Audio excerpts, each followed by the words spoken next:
আসসালামু আলাইকুম রহমতুল্লাহ। আজকে আমরা শিখব সিলেবল বের করার কৌশল। তাহলে সিলেবল কিভাবে বের করি? যদি আমরা সিলেবল বের করতে পারি তাহলে আমরা বাংলায় গ্রামার যে অক্ষর বের করতে বলে তখন আমরা অক্ষর বের করতে পারবো সহজে।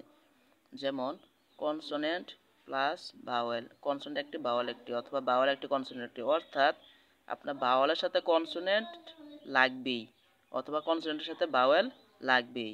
ভাওয়েল এবং কনসোনেন্ট দুটি একসাথে না হলে আমরা সিলেবল ভাবে উচ্চারণ করতে পারি না। যেমন উদাহরণটা দেখলে বুঝবেন, এস এ, দেখেন এস একটা কনসোনেন্ট, আমরা জানি এ ভাওয়েল আছে, তো তাহলে এস এর সাথে যেহেতু এ ভাওয়েল আছে তাহলে আমরা এস এর সাথে এ উচ্চারণ করতে পারতেছি, তাহলে এটা হচ্ছে একটা সিলেবল সে, এস এ সে।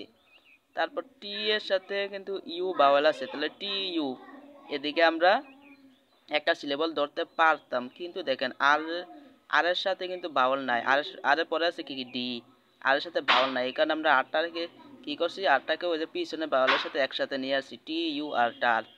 এরপর ডি এর সাথে দেখেন, ডি এর সাথে এ, ডি এর সাথে এ একটা ভাওয়েল আছে, তাহলে আমরা উচ্চারণ করতে পারতেছি ডি এ। তারপর ওয়াইটাকে আনার কারণ হচ্ছে, কারণ ওয়াইটাকে আমরা সাধারণত এটাকে কিন্তু ভাওয়েল না হইলেও আমরা এটাকে সেমি ভাওয়েল বলি।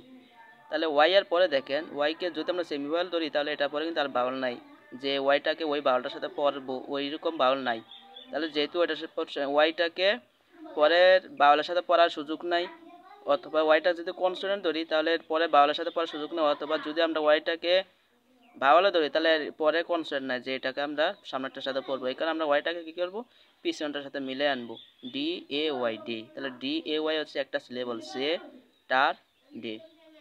তাহলে আপনাকে যদি বলা হয় যে এই স্যাটারডে, যে সে টার ডে বাংলাটা দিলাম, স্যাটারডে থেকে অক্ষর বের করেন, কয়টা অক্ষর আছে, তাহলে আপনি দেখবেন সে এদিকে একটা কার চিহ্ন আছে, একার, তাহলে এদিকে একটা অক্ষর।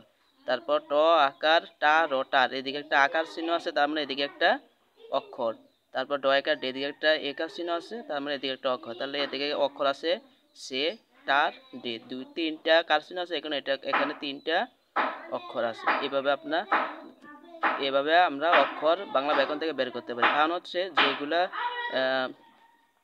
ভাওয়েল বলি আমরা ইংলিশে, সেগুলা যদি মাঝখানে বসে একটি শব্দের, তখন বাংলায় এগুলা কারসিন হয়ে যায়। দেখেন এস এ এ বা মাঝখানে বসার কারণে এদিকে কারসিন একার হয়ে গেছে, ইউ মাঝে বসার কারণে এদিকে আকাশিন হয়ে গেছে, এ মাঝে বসার কারণে এ একার হয়ে গেছে। তার মানে যখন ভাওয়েল একটি শব্দ মাঝখানে বসবে তখন এটা বাংলা কারসিন হয়ে যায়, আর কার যতটা থাকবে বাংলা গ্রামারে ততটি অক্ষর বলা হয়।